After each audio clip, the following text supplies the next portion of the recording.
네, 안녕하세요. 오늘 시장이 좀 큰 폭으로 빠졌네요. 아무래도 보합을 좀 길게 가다 보니까 시장 자체가 방향성을 잡지 못하는 가운데 좀 조정이 나온 것 같긴 합니다. 중요한 라인이 이제 여기 고점이라고 했죠. 수치로는 983포인트. 이 라인을 오늘 밟고 마감을 했는데 이제 내일이 조금 걱정이 되긴 합니다. 여기를 중요한 자리이기 때문에 개파락으로 혹시나 통과하는 건 아닌지 그거는 이제 시장을 좀 지켜봐야 되는데 일단 나스닥 선물 같은 경우는 현재까지는 밀리고 있어요.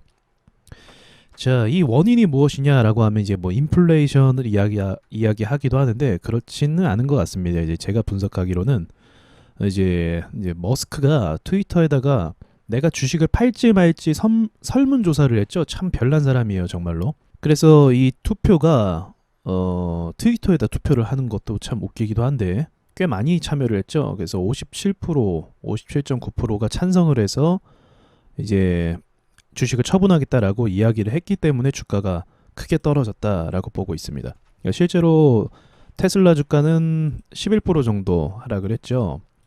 꽤 큰 폭으로 하락을 했습니다.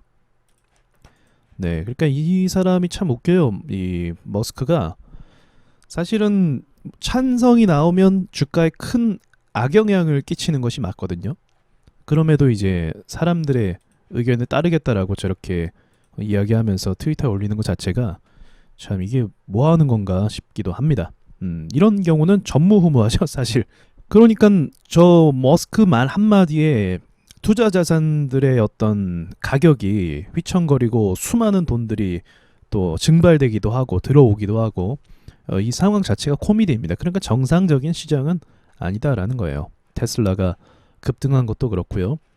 자, 어쨌든 이제 테슬라 자체가 11%면 꽤 큰 폭으로 빠졌을 겁니다. 그런데 뭐 사실은 뭐 직접적인 악재는 아니기 때문에 분명히 주워 담는 사람들이 있을 거라고 전 생각을 하고요. 주가 방어가 될 거라고 생각도 하고 있습니다.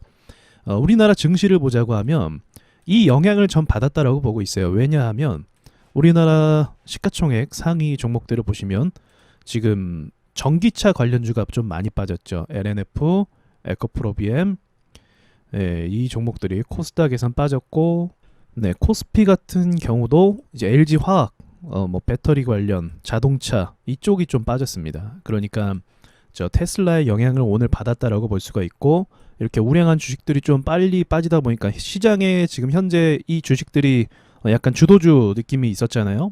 주도주 역할을 했습니다. 그래서 빠진 영향이라고 볼 수가 있습니다. 그러니까 이제 테슬라 주가가 현재 전 세계 시장의 그 투자 자산들을 좀 주도하고 있는 것이 맞아요. 나스닥도 그렇고 우리나라 증시도 그렇고요. 한 가지 억울한 점은 우리나라 증시는 올라간 적도 없는데 악재는 또 그대로 소화한다는 거죠. 코스피를 좀 주목해 볼 필요가 있습니다. 코스피가 이 라인이 좀 중요한 라인이었어요. 그런데 며칠 전부터 이 라인을 깨고 여기 윗골이 달린 거 보이시죠? 그러니까 올라가려고 하면서 실패한 거예요. 그러니까 저항에 맞은 거죠. 중요 자리를 이탈해서 이제 저항이 됐고 저항 때문에 이제 밀려버렸다라는 건데 추세는 매우 좋지가 않습니다. 사실은 내려가는 추세는 매우 좋지가 않아서 저는 이쪽 라인을 깨면은 이제 추가 하락을 좀 크게 나올 수도 있다라고 보고 있거든요. 그런데 다행인 것은 아직 삼성전자가 큰 폭으로 빠지지는 않았다는 것과 그리고 SK 하이닉스가 주가 방어를 아직 하고 있다는 점 이런 부분들 때문에 지금까지는 뭐 좀 좋지 않다라고 이야기하기는 좀 섣부른 것 같긴 합니다. 그러나 어쨌든 오늘 2%가 빠졌다라는 것은 좀 타격이 크긴 하죠. 코스닥 같은 경우 말이죠. 자, 코스닥은 그래도 우리가 한 가지 아셔야 될 점이 무엇이냐면 이때 10월 초에 꽤 큰 폭으로 빠졌잖아요. 그리고 나서 제가 이 폭이 한번 나오면 그 뒤에 이와 같은 하락이 한 번 더 나온다라고 말씀드렸잖아요. 근데 지금까지는 사실 안 나왔어요. 시장이 좋은 건 아니지만 뭐 전체 자산이 다 떨어지면서 또 한 번 투자자들의 멘탈을 흔들 만한 하락은 아직은 안 나왔다는 거죠. 그러나 이제 그게 오늘 좀 나왔다라고 전 보고는 있습니다. 오늘 나왔고 제가 11월 달에 좀 방향이 결정될 거라고 말씀을 드렸는데 이제 확실하게 보합은 용납이 되지 않는 자리이긴 해요. 이 자리에서 왜 그러냐면 설명을 좀 드리자면 이때 사람들의 심리가 좀 무너졌습니다. 하락을 크게 보면서 심리적으로 좀 꺾인 상태죠. 그래서 주식을 계속 해야 되냐 말아야 되냐 이런 상황에 놓여 있는 중인데 그 가운데서 이 보합권이 주는 의미는 이제 보류가 되는 거죠. 보류. 투자의 보류. 내가 지금 주식을 해야 될지 말아야 될지 상황을 좀 지켜보자 라고 판단하는 거예요. 그 다음에 이제 오늘 2%가 빠졌는데 여기서 만약 추가 하락을 빠져서 이 라인을 깨버리게 되면 다시 이쪽에 있는 큰 손실 영역으로 들어갑니다. 이때 손실이 꽤 컸잖아요. 지금은 조금 올라서 그나마 좀 버티는 것이고 손실 영역으로 다시 진입을 하게 돼요. 그렇게 되면 이제 투자자들이 그 패닉 상태에 빠지게 됩니다. 당황하게 되고 이제 많은 공포 심리가 이때 좀 많이 올라가요. 공포 지수도 올라가고 공포 심리도 올라갑니다. 그래서 이럴 때 이제 패닉 셀이 발생하기 때문에 하락이 더 깊게 나올 가능성도 있게 되는 거죠. 그래서 일시적인 하락과 동시에 강한 반등이 동시에 나오면 이 상황을 좀 무마시킬 수도 있기도 하고 또다시 한번 투자에 대한 열풍을 또 불러올 수도 있기도 하거든요.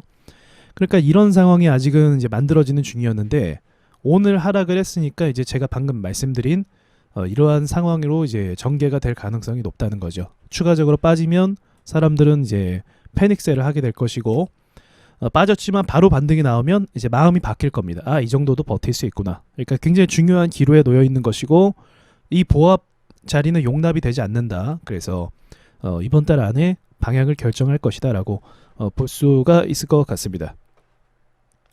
그래도 다행스러운 부분은 종목들을 살펴보니까 그 바이오주가 방어를 좀 했어요. 바이오주가 오른 건 아니지만 빠지는 폭이 좀 덜했습니다. 바이오가 방어를 해야 코스닥이 올라간다라고 몇 번 말씀드렸죠. 근데 오늘 시장이 2% 빠지면 바이오도 좀 빠지는 것이 일반적인데 바이오는 좀 지켜줬다는 거죠. 그래서 이런 부분은 그래도 조금 긍정적이다라고 생각은 합니다. 그러니까 빠지는 그림이 좋은 건 아니지만 그렇게 나쁘지는 않았다. 그나마 좀 제가 봤을 때 주요 종목들은 방어를 좀 해줬다라고 이제 정리를 좀 할 수가 있겠습니다.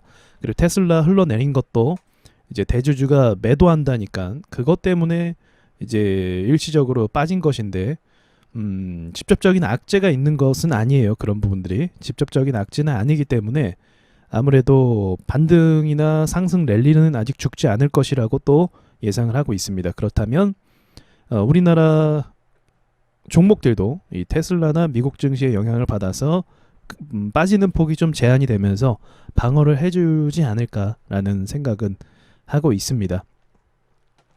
그러나 분명한 것은 시장의 변동성이 여전히 너무나 감당하기가 좀 어려운 상황이라는 것은 분명한 사실이겠죠. 저는 현재 그 원전 관련주라든지 또는 전기차 관련주들 다시 한번 볼게요. 에코프로 BM이라든지 원전이라든지 이 종목들이 그 상승 기류를 강하게 지금 탔잖아요. 이격도를 띄우고 그렇기 때문에 이러한 조정은 충분히 가능성이 있다라고 보고 있는 상황이고요. 이 상황에서 뭐 무지막지하게 흘러내려서 마감하는 경우는 많이 없기 때문에 어느 정도 이제 흐름을 진행을 하고 그리고 투자자들에게 매도할 시간도 충분히 줄 거라고 보고 있습니다. 그래서 너무 당황할 필요는 없다라고 생각은 합니다. LNF가 좀 많이 빠지긴 했는데 이 친구는 이전 흐름만 보아도 사실은 그 에코프로비엠이나 에코프로와는 다르게 좀 많이 흔드는 편입니다. 그래서 그 흔드는 가운데 오늘 하락이 또 포함됐다라고 좀 해석을 해볼 수가 있고요.